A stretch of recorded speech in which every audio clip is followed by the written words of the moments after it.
Well, I would ask whether anyone these days would dare to predict what's going to happen in the next week with President Trump, let alone the next 24 hours. I mean, you know, who expected what we saw unfold in NATO in the last 24 hours to play out that way? So I'd be very careful about making too many judgments. One thing you should notice is the very fact that President Trump is actually walking into Blenheim Palace is incredibly symbolic, because he is not in central London right now.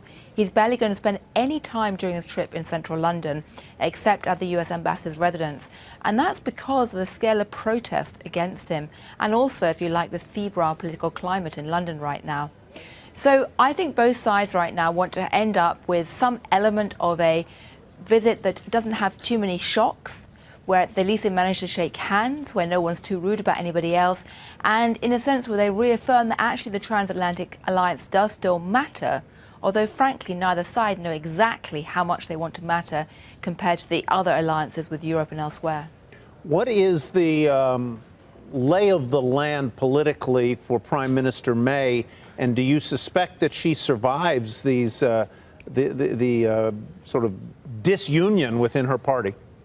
Well, that is the big question right now, because the reality is that, you know, if you roll back a couple of years ago, British politics was pretty boring.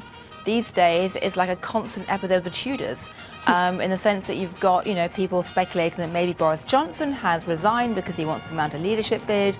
You've got lots of discussion about schism within the Tory party. It really is quite a mess. So frankly, if Theresa May manages to get through the dinner and the next couple of days looking confident and calm, that will almost seem like a respite compared to the rest of the week she's had. Hey, Gillian, we just want to listen in here to the some of the pomp and circumstance of the arrival here.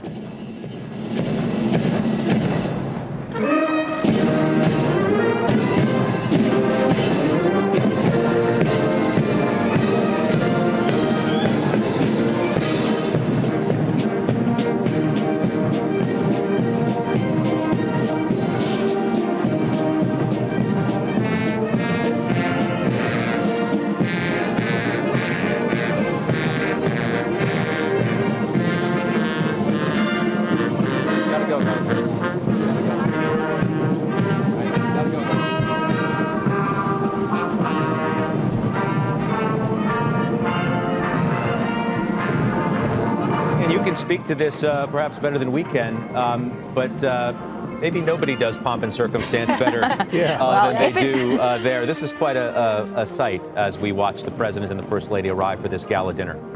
Well, if in doubt, there's always Downton Abbey, isn't there? That's, you know, if you're looking at reasons to be proud of the UK. I mean, the reality is that this kind of show is exactly the kind of thing that Donald Trump just absolutely loves. I mean, think about how clever the Chinese were on that visit in rolling out the pomp and circumstance. So I'm sure that the British Foreign Office have tried very hard to make sure that they do indeed have plenty of pomp and circumstance. We'll have to see what comes out of it with this dinner this evening and the visit. An extraordinary one, the audience with the Queen and the tea. How far outside of London, just for a guy who does not know, Gillian, is Oxfordshire, and where is Windsor Castle, where the President will meet with the Queen tomorrow? Well, Windsor Castle is about 15, 20 miles away from central London, and Blenheim Palace is probably about 30 to 40 miles away. So we're not talking hugely long distances, but the symbolism of not being in central London is nevertheless pretty striking.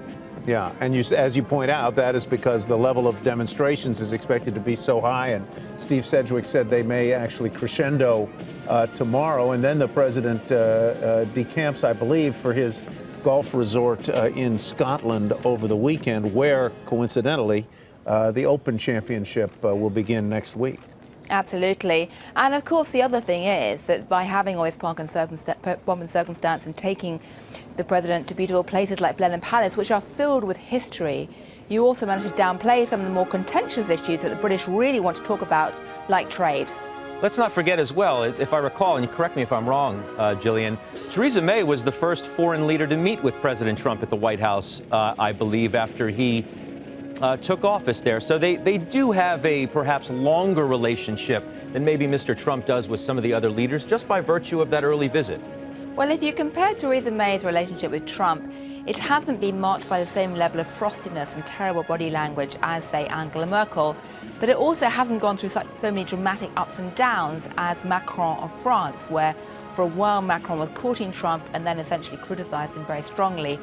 So Theresa May has tried to take a sort of stable, steady approach towards dealing with Donald Trump, but nobody can pretend that there's a lot of close friendship between the two in any way whatsoever. Hey there, thanks for checking out CNBC on YouTube. Be sure to subscribe to stay up to date on all of the day's biggest stories. You can also click on any of the videos around me to watch the latest from CNBC. Thanks for watching.